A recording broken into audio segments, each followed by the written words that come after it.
Hello students and जय हिंद। I welcome you all to Summer IAS. I hope you all are doing well. सब बहुत खैरियत से हैं, अपना बहुत ध्यान रख रहे हैं एंड सिंसियरली एग्जामिनेशन की प्रिपरेशंस में सब लगे हैं, खूब मेहनत कर रहे हैं। तो आज के सेशन में हम डिस्कस करेंगे 4 मई 2024 का द हिंदू न्यूज़पेपर और उसके important current affairs for UPSC civil services prelims 2024, 25, 26 as well as जो दूसरे आपके स्टेट पब्लिक सर्विस कमीशन के एग्जामिनेशंस हैं उनके लिए एंड वो सारे दूसरे एग्जामिनेशंस, चाहे एसएससी सीजीएल हो, चाहे रेलवे की अपकमिंग भर्ती हो या कोई दूसरा एग्जाम जिसमें करंट अफेयर्स पूछा जाता है, इन सब के लिए हम आज की तारीख के 4 मई 2024 के जो इंपॉर्टेंट करंट अफेयर्स हैं उनको डिस्कस करेंगे। साथ ही साथ ये भी देखेंगे कि इन करंट अफेयर्स में से अगर क्वेश्चन पूछा जाता है तो किस तरीके से क्वेश्चन बनाया जा सकता है। काफ़ी कुछ है जानने के लिए, काफ़ी सारी चीज़ें हैं सीखने के लिए and as a always say ये सेशन आपकी प्रिपरेशन को आपकी एक्सपेक्टेशन से ज़्यादा इन्हांस करेगा। And now without any further ado here we begin, शुरू करते हैं 4 मई 2024 का द हिंदू और उसके इंपॉर्टेंट करंट अफेयर्स। और पहला समाचार, पहली न्यूज़ ये रही। तो पहला समाचार या पहला करंट अफेयर जो हमको डिस्कस करना है वो है स्वेल वेव्स के बारे में। स्वेल वेव्स क्या होती हैं, क्या इनकी कैरेक्टरिस्टिक्स हैं, क्या प्रॉपर्टी हैं, सारी चीज़ें हमको डिस्कस करनी है। मगर उसके पहले ये सवाल कि आखिर हमको इसको डिस्कस करना ही क्यों है, क्या वजह है कि स्वेल वेव्स नाम का जो ये टॉपिक है ये करंट अफेयर्स में बना हुआ है या फिर इसको हमको करंट अफेयर में पढ़ना पड़ रहा है। तो इस सवाल का जवाब दे देता हूँ मैं आपको, फिर हम लोग स्वेल वेव्स को डिस्कस करेंगे।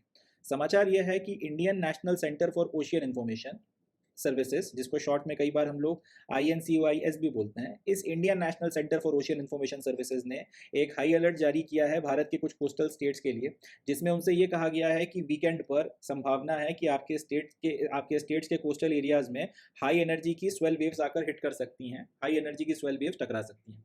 तो आप उसके लिए पहले से तैयारी करके रखिए, ताकि अगर ये आके हिट करती हैं, अगर आके यहाँ पे टकराती हैं, तो इसके चलते जान और माल का जितना हो सके उतना कम नुकसान हो और इंश्योर किया जा सके कि ज़्यादा से ज़्यादा लोगों को बचाया जा सके। इसके लिए आप अपनी तैयारी कर कर रखिए। तो जब ये समाचार आया और क्योंकि काफ़ी सारे कोस्टल स्टेट्स को इसकी अलर्ट जारी किया गया है, तो जाहिर सी बात है ये करंट अफेयर में न्यूज़ बन गई। तो यहाँ से एज एन एस्पिरेंट अब अपनी जिम्मेदारी बन जाती है कि स्वेल वेव्स क्या होती हैं, इसके बारे में सारी चीज़ें अपने को पता होनी चाहिए। कैसे बनती हैं, क्या कैरेक्टरिस्टिक होती है, कैसे दूसरी जो वेव्स होती हैं सुनामी या फिर जो इस तरीके की दूसरी वेव्स होती हैं उससे किस तरह से अलग होती हैं, सारी चीज़ों को हम लोगों को इस करंट अफेयर में फिर डिस्कस करना है, क्योंकि एग्जाम में जो है ये पूछा जा सकता है। अच्छा जो है टॉपिक ज्योग्राफी के पॉइंट ऑफ व्यू से बनकर तैयार हो गया। अब स्वेल वेव्स क्या होती हैं ये डिस्कस करने के पहले एक बार हम उन स्टेट्स की लिस्ट भी देख लेते हैं जिनके लिए वार्निंग जारी की गई। तो पहला जो स्टेट है वो है गुजरात, फिर Goa, Maharashtra, west Bengal, Orissa, Tamil Nadu, Kerala, Lakshadweep and Andaman and Nicobar island. इन सारे स्टेट्स को ये वार्निंग दी गई है कि भाई हाई चांसेस हैं कि स्वेल वेव आके हिट कर सकती हैं और अगर हिट करेंगे तो नुकसान हो सकता है। हाई इंटेंसिटी और हाई एनर्जी की स्वेल वेव्स आके हिट कर सकती हैं, तो अपनी तैयारी रखो ताकि कम से कम नुकसान हो। अब सोच कर देखिए, अगर इतने सारे स्टेट्स को, इतने बड़े इलाके को, अगर इतने सारे स्टेट्स को वार्निंग जारी की गई है, या फिर यूँ बोलूँ कि अगर इतने बड़े इलाके में आके ये वेव्स के हिट करने की संभावना है, तो जाहिर सी बात है कि बड़ी शक्तिशाली या बड़ी पावरफुल किस्म की वेव्स होंगी, तभी इतने बड़े एरिया को इम्पैक्ट करने की ये क्षमता रखती हैं। तो इसलिए इनको डिस्कस करना ऑब्वियस सी बात है एग्जाम पॉइंट ऑफ व्यू से भी रेलेवेंट है और एज एन अवेयर सिटीजन हमको इनके बारे में पता होना भी चाहिए। तो क्या होती हैं swell waves? Swell waves are high energy and intensity waves form due to ocean swell. मतलब ऐसी वेव्स जिसमें हाई अमाउंट में एनर्जी है। हाई अमाउंट में एनर्जी का मतलब यह है कि ये जो वेव्स बनती हैं काफ़ी ज़्यादा हाइट की बनती हैं और हाई इंटेंसिटी है, इसका मतलब काफ़ी तेज़ वेलोसिटी के साथ में चलती हैं। ऐसी वेव्स जो काफ़ी ज़्यादा हाइट की बनकर तैयार होती हैं और काफ़ी तेज़ वेलोसिटी के साथ में चलती हैं, उस तरीके की हाई एनर्जी और हाई इंटेंसिटी वाली वेव्स को कहा जाता है स्वेल वेव्स, क्योंकि ये ओशियन स्वेल के चलते बनकर तैयार होती हैं। अब ये ओशियन स्वेल क्या होता है? ओशियन स्वेल का मतलब होता है अगर एयर से वाटर में काफ़ी बड़ी मात्रा में एनर्जी का ट्रांसफर होता है, तो उसके ये जो फेनोमेनन है इसको कहा जाता है ओशियन स्वेल। समझिएगा बात को। एटमॉस्फेयर या फिर एयर से वाटर में एनर्जी का बहुत बड़ी मात्रा में अगर ट्रांसफर होता है एक शॉर्ट ड्यूरेशन ऑफ टाइम में, तो इसको बोला जाता है ओशियन स्वेल। और इसके चलते फिर एक वेव का निर्माण होता है जिसमें काफ़ी हाई अमाउंट में एनर्जी होती है और काफ़ी हाई इंटेंसिटी की वो वेव होती है। इस वेव को कहा जाता है स्वेल वेव्स। तो अगला सवाल ये उठेगा कि ये एयर से वाटर में हाई एनर्जी का ट्रांसफर क्यों होता है, या फिर ये ओशियन स्वेल नाम की जो चीज़ है वो क्यों होती है? इसका जवाब यह है कि लेट्स से अगर कहीं पर कोई ऐसा फेनोमेनन हो जाए कि हरिकेन आ जाए कहीं पर, या फिर कहीं पर कोई ट्रॉपिकल साइक्लोन आ जाए, तो इस तरीके का जो ये सिस्टम बनकर तैयार होता है, इस तरीके का कोई विंड सिस्टम जब बनकर तैयार होता है, अब हरिकेन बनेगा तो काफ़ी हाई वेलोसिटी के साथ में मूव करना शुरू करेगा, काफ़ी हाई इंटेंसिटी की या हाई वेलोसिटी की वेव्स वहाँ की एयर जो है वहाँ पर चलने लगेगी। जितना ज़्यादा हाई इंटेंसिटी या हाई वेलोसिटी की एयर वहाँ पर चलेगी हरिकेन के चलते या फिर ट्रॉपिकल साइक्लोन के चलते उतना ज़्यादा उस हवा की काइनेटिक एनर्जी बढ़ेगी। अब ये जो एयर है, जब जिस वाटर सरफेस के ऊपर ये हरिकेन बना है उसके साथ में जब ये टकराती है तो उससे होता यह है कि ये एयर टकराने के चलते कोलिजन से अपनी काफ़ी बड़ी मात्रा में काइनेटिक एनर्जी वाटर की सरफेस को ट्रांसफर करती है। अब वाटर की सरफेस में इंस्टेंटली इतनी बड़ी मात्रा में अगर काइनेटिक एनर्जी ट्रांसफर होती है तो फिर इसके चलते एक फेनोमेनन होता है, इसे कहा जाता है ओशियन स्वेल। और इस फेनोमेनन का नतीजा क्या होता है, तो फिर यहाँ पर बड़ी बड़ी वेव्स बनना शुरू होती हैं जिसमें हाई अमाउंट में एनर्जी है और हाई अमाउंट में इंटेंसिटी है। अब ये जो वेव्स हैं अच्छी खासी वेलोसिटी के साथ में, अच्छी खासी आप कह सकते हैं हाइट के साथ में मूव करना शुरू करती हैं एंड इनकी खासियत यह है कि ये कई हज़ार किलोमीटर तक ट्रैवल कर सकती हैं। एंड क्योंकि इनके आने के पहले कोई भूकंप नहीं आया, इनके आने के पहले कोई ऐसा अलग से वेदर फेनोमेनन नहीं हुआ, लोकल फेनोमेनन के चलते इनके ऊपर कोई इंपैक्ट पड़ता नहीं है, तो इनके आने की जो है फिर आपको खबर भी नहीं लगती। और जब ये एकदम जस्ट हिट करने वाली होती हैं, जब वो आपको एकदम आती हुई दिखती हैं, तब पता चलता है कि स्वेल वेव्स आ गई हैं और बचने का फिर आपके पास में चांस जो है थोड़ा सा कम हो जाता है। और क्योंकि अच्छी खासी एनर्जी और अच्छी खासी वेलोसिटी वाली वेव्स हैं और अच्छा खासा डिस्टेंस भी कवर कर कर आ रही हैं, तो सुनामी जितनी पावरफुल तो खैर नहीं कहूँगा, मगर हाँ ये भी अच्छी पावरफुल वेव्स होती हैं और जब हिट करेंगी तो नुकसान फिर ये भी अच्छा खासा तगड़ा कर कर जा सकती हैं। तो अपने को यहाँ से ये समझ में आ गया कि स्वेल वेव्स क्या होती हैं और ओशन स्वेल का मतलब क्या है। तो ओशियन स्वेल का मतलब क्या होता है, एयर से वाटर में अगर बहुत शॉर्ट टाइम में बहुत हाई अमाउंट में एनर्जी का ट्रांसफर होता है, इस फेनोमेनन को कहा जाता है ओशियन स्वेल। क्यों होता है, अगर समुद्र की या फिर वाटर की सरफेस के ऊपर कहीं पे कोई हरिकेन आ जाए, कहीं पे कोई ट्रॉपिकल साइक्लोन जनरेट हो जाए या कोई और वेदर फेनोमेनन हो जाए जिसके चलते काफ़ी बड़ी मात्रा में हाई एनर्जी की आपकी जो विंड है वो चलने लगे और ये हाई एनर्जी की विंड अगर ओशन की सरफेस से टकराए तो उसके चलते फिर काइनेटिक एनर्जी का ट्रांसफर होगा और बहुत कम ड्यूरेशन में काफ़ी ज़्यादा मात्रा में एनर्जी के ट्रांसफर, ये जो हाई ट्रांसफर होने वाला है इस पर्टिकुलर चीज़ के चलते एक जो फेनोमेनन होता है उसे बोला जाता है ओशियन स्वेल। एक बार जब ओशियन स्वेल हो जाता है तब क्या चीज़ होती है, ओशियन स्वेल होने के बाद में एक वेव्स का एक काफ़ी हाई एनर्जी और इंटेंसिटी की हाई वेलोसिटी की वेव्स बनना शुरू होती हैं और ये वेव्स कहलाती हैं स्वेल वेव्स। इसको थोड़ा सा मैप की मदद से समझते हैं। सपोज कर लीजिए कि अटलांटिक ओशियन है, यहाँ पर हरिकेन्स वगैरह काफ़ी ज़्यादा मात्रा में आते रहते हैं। तो लेट्स से मैं पहले पेन का कलर चेंज कर लेता हूँ ताकि आपको अच्छे से दिखे। लेट्स से ये अटलांटिक ओशियन में इतना जो रीजन है यहाँ पर किसी वजह से कोई हरिकेन जो है वो आ गया। अब ये हरिकेन जैसे-जैसे इंटेंसिफाई होता चला जाएगा, जैसे-जैसे अपनी वेलोसिटी पकड़ता चला जाएगा, तो इसके चलते पता चला कि यहाँ पर इसके जो ये नीचे की तरफ में सदर्न इलाका था, यहाँ पर काफ़ी एनर्जी का जो है ट्रांसफर हो गया। यहाँ पर ये जो हरिकेन की विंड्स हैं इसके चलते इस इलाके में, स्पेसिफिक इलाके में जहाँ मैं कर्सर घुमा रहा हूँ, यहाँ पर लेट्स से एनर्जी का ट्रांसफर हो गया। बाकी जगहों पर नहीं हुआ, बस यहाँ पर किसी वजह से यहाँ पे एनर्जी का ट्रांसफर विंड से वाटर में हो गया। इसके चलते ओशियन स्वेल हो जाएगा। ओशियन स्वेलिंग का फेनोमेनन होने के चलते स्वेल वेव्स बन जाएंगी। अब ये स्वेल वेव्स लेट्स से कि इसी तरफ नीचे की तरफ में सदर्न डायरेक्शन में जो है ट्रैवल करने लगी। ट्रैवल करते करते पता चला वो साउथ अफ्रीका के थोड़े से ऊपर पहुंची और साउथ अफ्रीका जो है यहाँ पे इन दो इलाकों को जाकर उन्होंने हिट कर दिया। वो अच्छा खासा लंबा चौड़ा डिस्टेंस चलकर ही आई और उसके बाद में आके यहाँ पर इसको हिट करेंगे। इससे होगा ये कि इस इलाके में काफी तबाही होने का चांस, ये संभावना बढ़ जाएगी। अब इंटरेस्टिंग बात यह है कि साउथ अफ्रीका या ये जो पूरा का पूरा कोस्ट का इलाका है उसके ऊपर का भी, यहाँ के आसपास में जो इस रीजन में जो हवाएं चलती हैं उसको अपन उसको लोकल विंड्स कह सकते हैं। ये जो स्वेल वेव्स आपकी आ रही हैं इसके ऊपर इन लोकल विंड्स का कोई ना तो पॉजिटिव प्रभाव पड़ता है ना कोई नेगेटिव प्रभाव पड़ता है। ना तो ये होता है कि ये लोकल विंड्स उसकी एनर्जी को बहुत ज्यादा कोई बढ़ा दें और ना ये होता है कि उसकी एनर्जी को थोड़ा कम कर दें ताकि वो टकराए तो उसका प्रभाव कम हो जाए। तो इन लोकल विंड्स का कोई खास असर पड़ता नहीं है इनके ऊपर। इससे होगा ये कि इससे होता यह है कि लेट्स से अब ये यहाँ पर पूरा का पूरा फेनोमेनन हुआ था और यहाँ से ये वेव्स आके यहाँ पर आके हिट करती हैं। तो जब ये एकदम आ जाएंगी आपके मुंह के सामने और जब आपको ये दिखने लगेंगी तभी आपको पता चलेगा कि स्वेल वेव नाम की चीज़ या फिर एक खतरनाक किस्म की वेव जो है वो आपके तट की तरफ में बढ़ रही है। और फिर जब तक आपको पता चलेगा तब तक बचने का कोई चांस होता नहीं है, तो आकर हिट कर जाती है, नुकसान आपका अच्छा खासा हो जाता है। आप क्योंकि आप अनप्रिपेयर्ड रह जाते हो। सुनामी आने के पहले फिर भी एक बार को आपको दिखता है कि ओशियन जो है वो पानी जो है ओशियन में पीछे की तरफ जा रहा है, फिर वो बड़ी बड़ी वेव्स आना शुरू होती हैं, वो सारी चीज़ें होती हैं। यहाँ पे कुछ अंदाजा ही नहीं चलता, इसके चलते स्वेल वेव थोड़ी सी खतरनाक हो जाती हैं क्योंकि आपको वार्निंग नहीं देती। तो इस वजह से जो है स्वेल वेव्स आपके लिए प्रॉब्लमैटिक हो जाती हैं। अब वही बात यहाँ पे लिखी हुई है कि ओशन स्वेल जब बनता है उसके चलते जब ये स्वेल वेव्स बनती हैं तो ये बहुत हाई वेव्स होती हैं, कई हज़ार किलोमीटर तक ट्रैवल कर सकती हैं आपके किसी भी शोर को स्ट्राइक करने के पहले।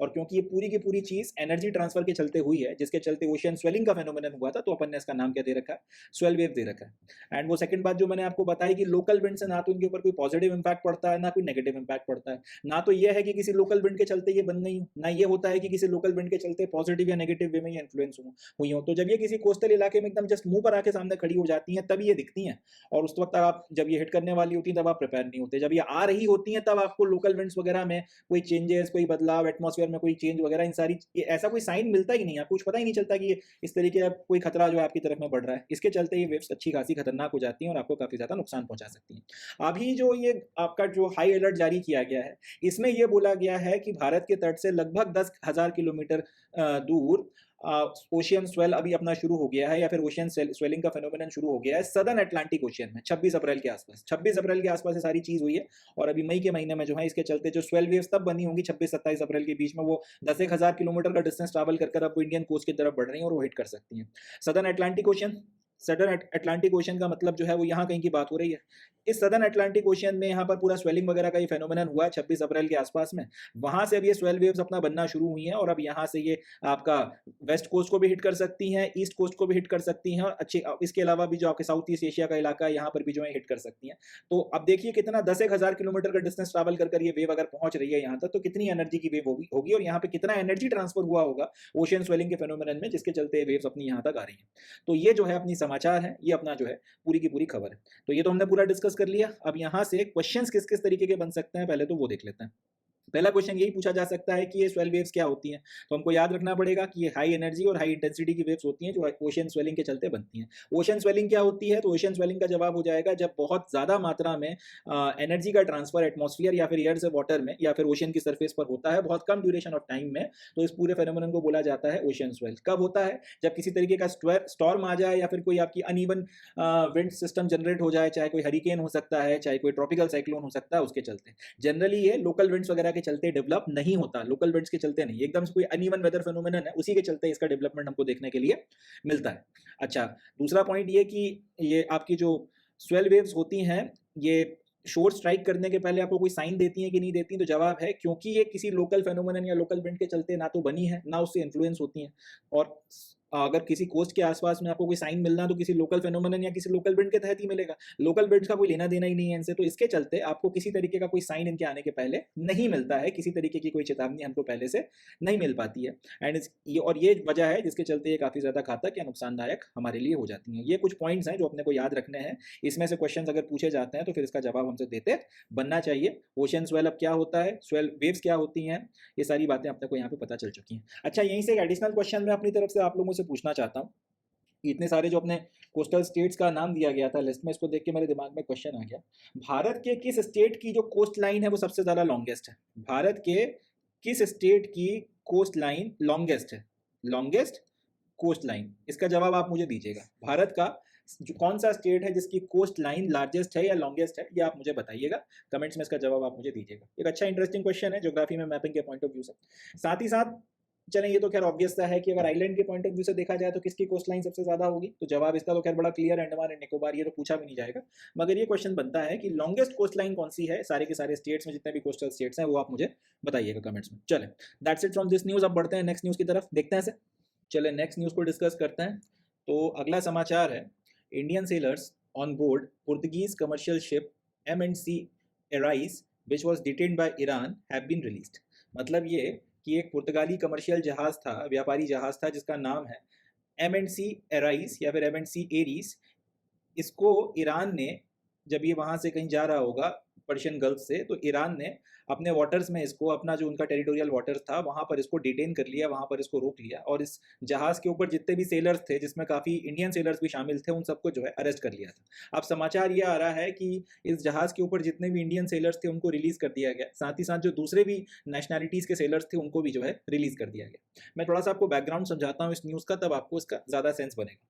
समाचार यह है कि 13 अप्रैल के दिन ईरान ने इस मर्चेंट जहाज को रोक लिया था। इस मर्चेंट जहाज को जब ये पर्शियन गल्फ से निकलकर कहीं पर जा रहा था तो इसको रोक लिया था। इसको रोकने के पीछे की वजह वैसे तो ईरान ने कुछ और बताई थी, बट इसका जो प्रोमिनेंट रीजन माना जा रहा है वो ये है कि ईरान के वेस्ट के साथ में या वेस्टर्न नेशंस के साथ में टेंशन चल रहे हैं इजराइल और गाजा की वॉर को लेकर। ईरान वालों का कहना यह है कि वेस्ट इजराइल के ऊपर दबाव बनाए कि वो गाजा में जिस तरीके से अभी युद्ध कर रहा है तो उसको वो बंद करे और वहां पर सीज फायर करवाया जाए। वेस्ट वाले इस सारी चीज में कोई खास तवज्जो दे नहीं रहे हैं इस बात को, और वो सीज फायर की तरफ कोई खास हाथ पैर मार नहीं रहे हैं। इनफैक्ट काफ़ी सारे देश इसराइल को सपोर्ट भी कर रहे हैं। इसके चलते ईरान की और वेस्ट के काफ़ी सारे देशों की ठनाठनी हो रखी है, टेंशन इनके बीच में बने हुए हैं। उसी टेंशन के चलते ये जो पुर्तगीज शिप है, स्पेसिफिकली पुर्तगीज का जो जहाज है, इसको 13 अप्रैल को पर्शियन वाटर्स में या ईरानियन वाटर्स में रोक लिया गया था। एंड जिस दिन 13 अप्रैल के दिन इस जहाज को रोका था, उसी के अगले दिन यानी कि 14 अप्रैल के दिन ईरान ने मिसाइल का एक अटैक इसराइल के ऊपर लॉन्च कर दिया था। 114-120 के आसपास जो है मिसाइल्स वगैरह इसराइल के ऊपर ईरान ने लॉन्च कर दी थी, और ये पहला सीधा हमला था जो ईरान के द्वारा इजराइल के ऊपर किया गया है। और ये हमला करने के पीछे ईरान ने जो कारण बताया था वो ये था कि 1 अप्रैल के दिन इजराइल ने ईरान का जो सीरिया में उनका जो डिप्लोमेटिक मिशन है वहां पर इजराइल ने अटैक किया था और ईरानियन रिवॉल्यूशनरी गार्ड के कुछ जनरल्स को वहां पर उस अटैक में मार दिया था। तो उसका बदला लेने के लिए हम लोगों ने ये मिसाइल लॉन्च किया। तो आपको बात समझ में आ गई क्या खेल चल रहा है? इजराइल का और गाजा में हमास का वॉर चल रहा है, ठीक है जी। इजराइल और हमास का गाजा में वॉर चल रहा है। हमास को सपोर्ट करता है ईरान। अब क्योंकि इजराइल भारी पड़ रहा है हमास के ऊपर और काफी बड़े लेवल पर लोगों की मृत्यु भी हो रही है, सिविलियन कैजुअलिटीज काफी हो रही हैं, तो ईरान का कहना यह है, वेस्ट वालों को ये प्रेशराइज कर रहे थे या वेस्ट वालों से कह रहे थे कि भाई तुम लोग इजराइल के ऊपर जो भी प्रेशर डालना है डालो, मगर इजराइल से बोलो कि वो युद्ध बंद करे। वेस्टर्न नेशंस ने इसके लिए कोई खास तवज्जो नहीं दिखाई, उन्होंने इजराइल ईरान की इस बात को कान पे नहीं रखा। एंड इजराइल ने जमकर उसके बाद में भी जो है हमास के खिलाफ और गाजा में तांडव मचाना जारी रखा। इसके चलते ईरान और वेस्ट के टेंशन तो हो ही गए थे।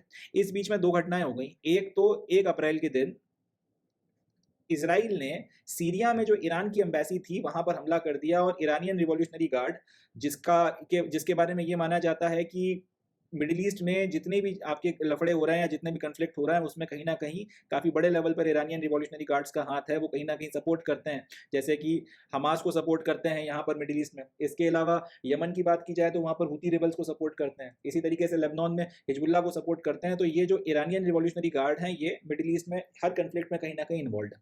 तो इनके कुछ जनरल्स वगैरह को सीरिया के कैपिटल में दमिश्कस में या दमिश्क में इनका जो एम्बेसी थी ईरान का जो मिशन था एम्बेसी का, वहां पर ये लोग आके रुके होंगे। इजराइल ने 1 अप्रैल को अटैक करके इनके जनरल्स को मार दिया। एक तो ये घटना। दूसरा ये कि ईरान वाले जो है वेस्टर्न नेशन से, खासतौर पे वेस्टर्न यूरोप से बोल रहे थे कि इजराइल को रोको। ये दोनों चीजें इसके चलते ये जो टेंशन बने हुए थे, इसके नतीजे में 2 बातें इन्होंने करी। 13 अप्रैल को जहाज रोक के वेस्ट को या यूरोप को मैसेज दे दिया कि भाई देखो ऐसा है, अगर हमारी बात नहीं मानोगे तो फिर यहाँ से ऑयल वगैरह की सप्लाई को इम्पैक्ट करेंगे। और अगले ही दिन उन्होंने इजराइल के ऊपर ईरान ने मिसाइल अटैक लॉन्च कर दिया और ये बता दिया कि अब अगर इजराइल नहीं रुका तो फिर ईरान भी जो है इसमें इस पूरे के पूरे वॉर में डायरेक्टली शामिल हो सकता है। ये पूरी की पूरी कहानी बन गई। अब ये पूरे मसले में इंडिया इसलिए इंपॉर्टेंट हो जाता है क्योंकि ये जो शिप रोका गया था इसके ऊपर जो क्रू सवार था, इसमें मेजॉरिटी जो सेलर थे वो इंडियन थे, क्योंकि अपने जो लोग हैं ये नेविगेशन इंडस्ट्री में, ये शिपिंग इंडस्ट्री में बड़े लेवल पर शामिल हैं। एंड काफ़ी लगभग आपको दुनिया का शायद ही कोई ऐसी शिपिंग इंडस्ट्री में जहाज़ मिले जिस पर इंडियन सेलर्स आपको सवार नहीं मिलेंगे। अपन लोग इसमें बहुत काम में लगे होंगे। तो हमारे जो सेलर सवार थे वो भी इसमें जो है इन्होंने डिटेन कर लिए और ये हमारे लिए प्रॉब्लम की वजह बन गई कि हमारे आदमी जो है, हमारे नागरिक जो है उनको ईरान ने रोक लिया था। ईरान का कहना ये था, अब ये तो खैर पूरा का पूरा जो है जियो पॉलिटिकल सिनेरियो हो गया कि ये सारा खेल खेला क्यों जा रहा है। अब ईरान वालों का इस जहाज़ को रोकने के पीछे जो लॉजिक या कारण दिया गया है वो ये है कि इस जहाज़ ने ईरानियन वाटर में आने के बाद में अपना रडार बंद कर लिया था। देखिए क्या होता है, लेट्स से कि ये देश है, ये उस देश की बॉर्डर है, तो ये उस देश की का जो है कोस्टल रीजन है, ये कोस्टल बॉर्डर है। तो जहाँ पे उस देश की कोस्टल बॉर्डर शुरू होती है या फिर जहाँ से समुद्र शुरू होता है, इस कोस्टल बॉर्डर से 12 नॉटिकल माइल तक ये माना जाता है कि जो भी देश की ये सीमा है, यहाँ ये समुद्री सीमा लग रही है, ये वाटर भी जो है उसी की समुद्री सीमा का हिस्सा है, ये उसके टेरिटोरियल वाटर्स में काउंट किया जाता है। तो इन लोगों का कहना यह है ईरान वालों का कि ये जो जहाज है जब ईरानियन टेरिटोरियल वाटर्स में आया था तो इसने अपना रडार बंद कर लिया। अब देखिए क्या होता है, लेट्स से ये एक आपका कोस्टल रीजन है और इस कोस्टल रीजन में ये जो पर्टिकुलर वाटर है, लेट्स से ये जिस देश का कोस्टल रीजन है उसका ये टेरिटोरियल वाटर है। इसमें अगर एक जहाज अपना एंटर करता है और उसका लेट से रडार वगैरह चालू है और वो ये बोलता है कि भाई हमें यहाँ से जाने की परमिशन दीजिए, तब तो कोई दिक्कत की बात नहीं है। अगर ये देश उसको परमिशन दे तो वो अपने टेरिटोरियल वाटर से निकल कर जा सकता है, कोई दिक्कत की बात नहीं है। बट लेट से कि अगर और वो पूरे टाइम जब तक वो जहाज इस टेरिटोरियल वाटर में रहेगा तब तक ये लोग अपने रडार्स वगैरह की मदद से जो इन्होंने लगा के रखे होंगे कोस्टल रीजन वगैरह में, इसके ऊपर नजर रखेंगे कि भाई ये निकल कर ही जा रहा है या कहीं पे कुछ काम कांड वांड कर रहा है। अब इनका कहना यह है ईरान वालों का कि ये जहाज जैसे ही हमारी टेरिटोरियल वाटर्स में घुसा, उसने एक पर्टिकुलर पॉइंट पे पहुंचने के बाद इसका जो जहाज का रडार था उसको इन्होंने बंद कर दिया। जहाज का रडार बंद करने का मतलब है कि यहाँ पर जो आपका ग्राउंड पे रडार सिस्टम लगा रखा होगा जो इस शिप का मूवमेंट ट्रैक कर रहा था उसको इसका सिग्नल मिलना बंद होगा। अब इसके बाद ये जहाज यहाँ पे क्या करता है क्या नहीं करता उसके बारे में इनको कोई खबर नहीं लगेगी। तो ये बात बोल के कि भाई इससे हमारी जो सिक्योरिटी है वो खतरे में आ गई है, ये जहाज ने हमारे टेरिटोरियल वाटर में पहुंच के अपना रडार बंद कर लिया, उसके बाद हमें अंदाजा नहीं लग रहा ना कि जा रहा है कि रुक रहा है कि क्या कर रहा है क्या नहीं कर रहा है, इसके चलते हमारी जो है सिक्योरिटी खतरे में पड़ जाएगी। इसलिए ये सस्पेशन के बेसिस पे कि ये लोग निकल ही रहे थे या क्या कर रहे थे यहाँ पे, हमारा जो सिक्योरिटी को थ्रेट इन्होंने दे दिया, हमारी जो पूरे के पूरे वाटर में नेविगेशन की सिक्योरिटी के ऊपर जो खतरा बन गया या फिर खतरे के अंदेशे बन गए, इन सारी बातों को ध्यान में रखते हुए हमने जहाज को जो है पकड़ लिया है। हमारे जो जुडिशियल रूल्स हैं उसके बेसिस पर हम लोगों ने इसको डिटेन किया है और इसका करने का हमारे पास में अधिकार है। अब हो सकता है ईरान इस बारे में बहाना बना रहा हो सकता है इस जहाज ने सच में अपना रडार बंद किया हो। एक्चुअल में क्या अपन कुछ कह नहीं सकते, मगर ईरान वालों का कहना यह है कि इस वजह से हम लोगों ने इस जहाज को रोका है। जियोपॉलिटिक्स क्या है वो अपन ने पूरी की पूरी डिस्कस कर ली है। अब अपन इस कहानी में रोल में इसलिए आते हैं क्योंकि इस जहाज के ऊपर 25 क्रू मेंबर सवार थे और इन 25 क्रू मेंबर्स में से 17 हिंदुस्तानी हैं। अब खबर ये बन गई ना यहाँ से कि 17 हिंदुस्तानियों को ईरान ने डिटेन कर दिया है। समाचार जो है यहाँ से ये बन गया कि भारत के 17 इंडियंस को ईरान ने डिटेन कर दिया है। अब जब ये समाचार बन गया तो ऑब्वियस सी बात है विदेश मंत्रालय फिर पूरा हरकत में आ गया, ईरानियंस के साथ में बात की गई और अल्टीमेटली अब हुआ यह है कि ये जो 17 इंडियंस हैं, 25 मेंबर्स का जो क्रू है, इन 25 मेंबर्स के क्रू में से 17 हिंदुस्तानियों को, 17 जो इंडियंस हैं इनको भी, और साथ ही साथ जो बचे हुए आपके एस्टोनिया के हैं कुछ लोग, कुछ आपकी दूसरी नेशनैलिटीज हैं, सबको ईरान ने ह्यूमैनिटेरियन ग्राउंड्स पे आज़ाद कर दिया है, ह्यूमैनिटेरियन ग्राउंड्स पे इन सबको रिलीज कर दिया है। इससे एक इंडिकेशन मिलता है कि शायद ईरान ने सिर्फ वेस्ट के ऊपर प्रेशर बनाने के लिए ही जो है जहाज को रोका था। मे भी शायद इस जहाज ने कोई हरकत वरकत नहीं करी होगी इतना आसानी से, नहीं तो अगर आप कुछ हरकत वगैरह करो किसी के टेरिटोरियल वाटर में और वो छोड़ते नहीं है।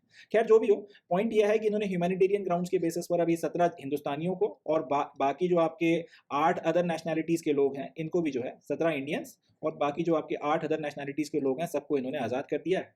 और इसको भारत की एक कह सकते हैं डिप्लोमेटिक विक्ट्री के तौर पर देखा जा रहा है, क्योंकि डिटेन होने के बाद में जब इनको डिटेन किया गया था उसके बाद में इंडिया का इंडियन फॉरेन ऑफिस रोल में आ गया था और इंडियन फॉरेन ऑफिस ने ईरान वालों के साथ में कांटेक्ट किया, समझाया कि भाई जो ऐसी ऐसी स्थिति है, आप जो भी करो हमारे नागरिकों का तो ख्याल रखना, इनके साथ कोई गलत व्यवहार मत करना और अगर हो सके तो जल्दी से जल्दी छोड़ दो। तो फाइनली अब जो है इन सबको ह्यूमैनिटेरियन ग्राउंड्स के आधार पर ईरान ने रिलीज कर दिया है और इसको हम लोग भारत की फॉरेन पॉलिसी की एक विक्ट्री के तौर पर देख सकते हैं। यहाँ से जो समाचार बनेंगे वो 2-3 ही बनते हैं। यूपीएससी में तो खैर इसमें से क्वेश्चन नहीं आएगा।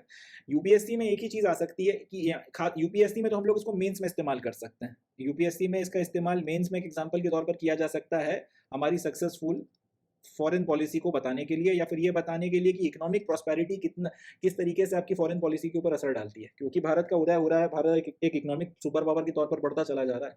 इसके नतीजे में कोई भी देश अब ऐसा नहीं है जो हमारे साथ में संबंध बिगाड़ के रखना चाहेगा। चाइना के साथ में भी इतने लफड़े हो रखे हैं, बट फिर भी चाइना की कोशिश है कि हमारे साथ में व्यापारिक रिश्ते ठीक ठाक बने रहें, क्योंकि 100 बिलियन से ज़्यादा का व्यापार होता है और ज़्यादातर व्यापार उन्हीं के फेवर में।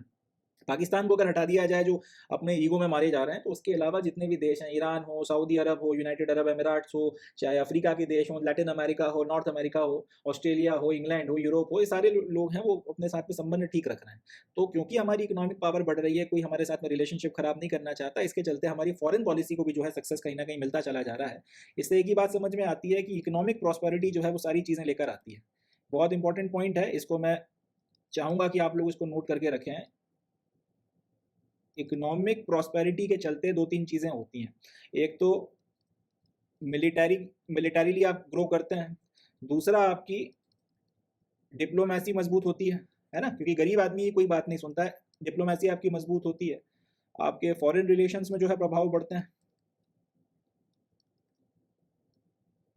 फॉरेन रिलेशंस में प्रभाव बढ़ते हैं और कोई भी एस्पेक्ट आप उठा के देख लीजिए उसके ऊपर आपको एक सकारात्मक या फिर एक पॉजिटिव इम्पैक्ट देखने के लिए मिलता है। ये बहुत इंपॉर्टेंट पॉइंट है। इकोनॉमिक प्रॉस्पेरिटी जड़ है हर चीज़ की। मिलिट्री में इंप्रूवमेंट चाहिए, आपके जेब में पैसा होना चाहिए। आप चाहते हैं आपकी बात सुनी जाए, आपकी डिप्लोमेसी में दम हो, आपकी जेब में पैसा होना चाहिए। आप चाहते हैं आपके दूसरे देशों के साथ में संबंध ठीक रहें, संबंध उसी के साथ में ठीक रहते हैं भैया जिसकी जेब में पैसा होता है, गरीब आदमी को कोई नहीं पूछता। तो हर एस्पेक्ट जो है उसमें इकोनॉमिक प्रॉस्पेरिटी सबसे ज़्यादा इंपॉर्टेंट है। और जब तक हम लोग गरीब गुरबा थे, हमारी किसी ने इतनी सुनी नहीं। अब जैसे जैसे पैसा आने लगा है, 4 ट्रिलियन की इकोनॉमी बन गए हैं, 5 ट्रिलियन की तरफ में बढ़ रहे हैं, 2-3 सालों में शायद दुनिया की तीसरी सबसे बड़ी इकोनॉमी बन जाएंगे। एक सुपर पावर के तौर पर हमारा राइज हो ही रहा है। वक्त लग सकता है बट अल्टीमेटली ये निश्चित है, ग्रोथ हमें करना ही है। तो इन सारी चीज़ों के चलते ईरान हो या कोई भी देश हो, हमसे संबंध नहीं बिगाड़ना चाहता और इसी के चलते अब चाहे वो ह्यूमैनिटेरियन ग्राउंड्स का बहाना मारे कुछ करे, मगर वो हमारी बात मान ले रहा है हमारे। और ये कहीं ना कहीं हमारे लिए बहुत सकारात्मक बात है, ये कहीं ना कहीं हमारे लिए बहुत आप कह सकते हैं एक पॉजिटिव इम्पैक्ट है। दोनों पॉइंट ऑफ व्यू से। एक तो दुनिया में भी हमारी एक अच्छा एक इमेज जा रही है कि भाई हम एक ऐसा देश है जो ईरान और इजराइल जो दोनों एक दूसरे के कट्टर एनिमीज हैं, दोनों के साथ में मित्रवत व्यवहार रख रहे हैं। दूसरा, भारतीयों के ऊपर इसका साइकोलॉजिकल इंपैक्ट बहुत ज़्यादा पॉजिटिव पड़ रहा है। भारतीयों का जो माइंड सेट है वो बदल रहा है, हमारे अंदर एक कॉन्फिडेंस जो है वो अलग तरीके का आपको देखने के लिए मिल रहा होगा। तो ये भी एक अच्छी और एक इंपॉर्टेंट एक इंटरेस्टिंग पॉइंट है, इसको आप कोट कर सकते हैं मेंस में। बाकी प्रीलिम्स में तो यहाँ से कुछ नहीं आएगा।